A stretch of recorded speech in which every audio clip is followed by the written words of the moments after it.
6 years ago, I moved into a two-bedroom house with my then-boyfriend, Jacob. We were excited to start this new chapter, and we quickly set up our home. We turned the back bedroom into an office, and although it was connected to the only bathroom in the house, it made sense at the time. I mean, who wants friends crashing on your couch to walk through your bedroom in the middle of the night just to get to the bathroom? Jacob and I had been living there for about 2 months when that night happened. He had gone out with some of his work friends, leaving me alone in the house. I didn't think much of it. I liked my alone time and planned for a typical quiet evening. I ordered takeout, watched some TV, and just relaxed. But the house had a way of playing tricks on you when you were alone. I started noticing little sounds, creaks, soft thuds, just enough to make me look up from the screen every now and then. Each time I tried to pinpoint the source, the noise would stop. The rational part of me chalked it up to an old house settling, but the night was getting quieter, the dark somehow heavier. Later, I went upstairs to the office, planning to get some work done before bed. The dim light of the lamp was comforting, barely casting shadows in the room. I remember sitting there, tapping away on my laptop, when I heard it again.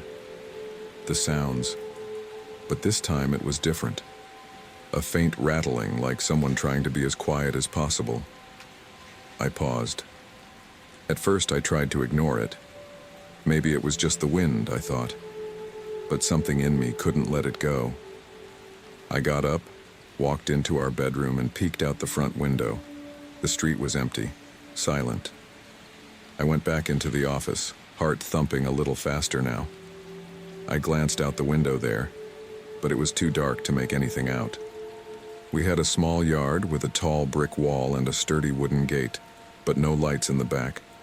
I tried to push the unease aside, sat back down, and turned my music back on, hoping it would help drown out my overactive imagination. That peace only lasted about 10 minutes. Then I heard it. A scraping, a horrible screeching like metal grinding against metal. It was faint, but I knew it wasn't just the house this time. I froze, every hair on the back of my neck standing up. Gripped by fear, I went to our bedroom and grabbed an old iron rod that Jacob had found in the back of the closet when we first moved in. I didn't turn on any lights. I didn't want to give myself away. My thoughts were racing. Could it be someone outside? What if they tried to break in?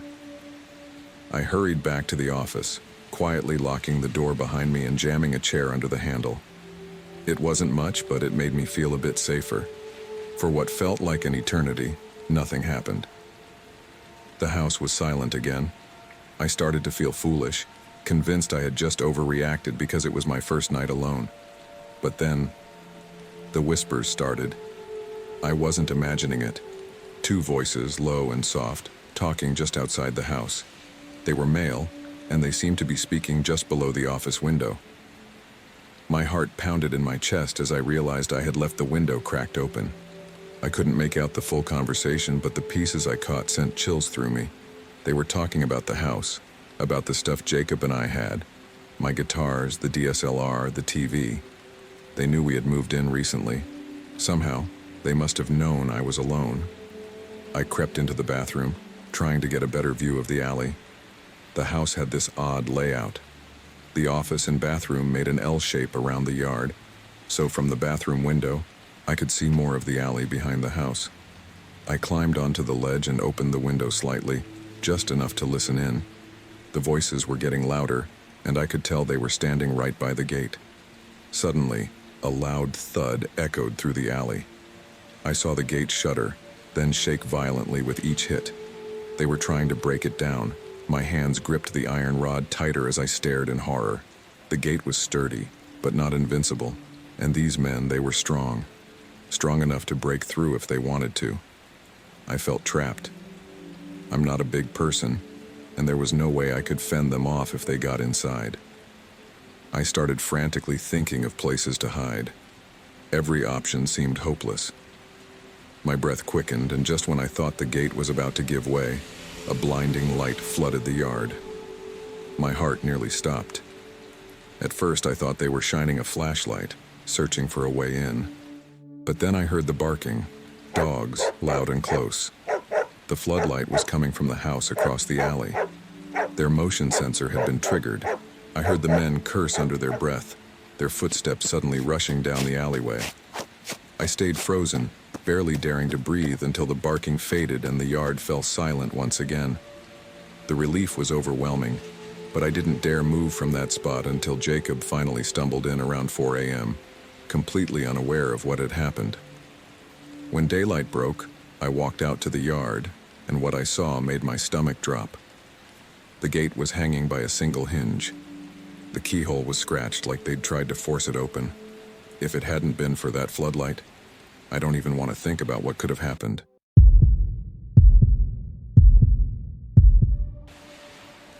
Just a few days before Christmas, my mom asked if my boyfriend Chris and I could house sit and look after her dogs while she went on a week-long vacation with her boyfriend. We agreed, and the first few days were pretty uneventful. My mom's house is located on the outskirts of a small town in upstate New York, a peaceful area where not much usually happens. It's the kind of place where you'd hear an owl hooting or the occasional sound of road work, but nothing more. It was our third night there, and everything seemed normal until it wasn't. Chris and I were lounging on the couch. He was busy scrolling through his phone while I was deep into playing Pokemon Shield on my Switch. It was around midnight, and the house was quiet. Almost too quiet. The dogs were asleep, and I was in that focused zone, completely absorbed in my game. That's when we heard it. Heavy footsteps on the front porch. At first, I thought it might have been an animal, but these were distinct. Someone was walking, and their boots were massive. The layout of my mom's house made the situation even more unsettling. The couch was positioned against the wall with large windows on either side, meaning we could both hear and see what was happening outside. Whoever this was, they were right behind us, just beyond the glass. Chris and I exchanged glances, frozen in place. Then, the footsteps stopped near the window to our left. For a second, all was quiet, but then we heard a low, guttural grunt. "Gh hell!" A deep, angry voice muttered from right outside. It was chilling. My heart pounded in my chest, and it took us a few moments to process what had just happened. We snapped out of it and quickly turned off all the lights in the house. We didn't want whoever this was to know we were inside. Chris grabbed my hand, and we tiptoed to the laundry room at the back of the house, a place where we'd be hidden from view. After a few minutes of silence, curiosity got the better of me. I decided to peek out the window from a different room to see if it was safe to turn the lights back on. I carefully lifted the corner of the curtain and scanned the street outside. And there he was, a big, burly man shuffling down the sidewalk across the road. He was holding a plastic bag, his movements slow and awkward. It didn't make sense. It was midnight in a small, quiet town. All the stores were closed, and there was no reason for him to be walking around with a plastic bag at this hour. He kept moving in this strange, shuffling manner, like he was out of place or lost. Then, out of nowhere, he suddenly sped up. It wasn't a normal run. It was more like a bizarre, jerky sprint as he dashed across the street toward the parking lot near our house. And just like that, he disappeared from view. I went back to the laundry room and whispered to Chris about what I saw. We both decided to check the windows again to see if the guy was still around. This time, Chris looked out a window on the other side of the house. "I see him," he muttered. The guy was walking away, but we weren't sure if he was really gone. That's when the knocking started. From the other side of the house, we heard a loud banging on the door. We rushed over and I could see the doorknob jiggling like someone was trying to get in. My heart raced. Thank God the door was locked. But then, one of my mom's dogs, a small rescue pup with a piercing bark, went nuts. He barked and growled like I'd never seen before, his sharp screeching bark echoing through the house. I think the barking scared the guy off because after a few seconds, the noise stopped and the doorknob stopped rattling. Chris and I huddled together, unsure of what to do next. We called my mom to ask for advice. She told us not to worry too much and suggested it might just be someone drunk or high who didn't know what they were doing. She even mentioned that this wasn't the first time something weird had happened at the house late at night. Apparently people had shown up before, acting all messed up, and then wandered off. We thought about calling the cops, but out here, in this town, the cops weren't exactly known for being helpful. So we decided to just wait it out. Thankfully, nothing else happened that night, but I couldn't shake the feeling that this guy had bad intentions. I'm just glad I never had to find out what they were. I remember it was a cold night, just a few days before Christmas. I was about 11 years old, and I remember the house being unusually quiet. My parents had gone out for the evening, and my older brother Jake was at a friend's house. Normally, I wasn't home alone much, so the silence felt strange, almost eerie. I was sitting in my bedroom, buried under a pile of homework. The clock on my desk showed it was around 9 p.m. The darkness outside seemed to press against the windows. Suddenly, a knock at the front door broke the silence. I froze for a moment, my pencil hovering over the page. It felt odd. No one ever came by our house this late. We didn't get salespeople, and all the neighbors were either inside or away for the holidays. My curiosity got the best of me. Without thinking, I left my room and walked to the door. I didn't even check the window first, something I would never do now. But at that age, I didn't think much of it. I opened the door, and there he was. A tall, thin man, maybe in his late 30s or early 40s, with dark hair. He stood there, not smiling, just staring at me. "Are your parents home?" he asked in a flat voice. I shook my head, feeling a little uneasy but still not fully grasping the situation. "No, they're not," I said, thinking he might be some kind of door-to-door salesman. But instead of leaving after I told him no one was home, he just stood there staring at me for a moment. Then he asked, "Can I come inside?" That's when my heart started pounding. There was something off about him, something I couldn't quite put my finger on. "No," I said quickly, and before he could say anything else, I shut the door and locked it. My hands were trembling as I did it. I backed away from the door, feeling my pulse racing. Something was definitely wrong. I went over to the window and peeked out. I saw him walking down the driveway slowly, like he had all the time in the world. Relief washed over me as I watched him disappear into the night. But it didn't last long.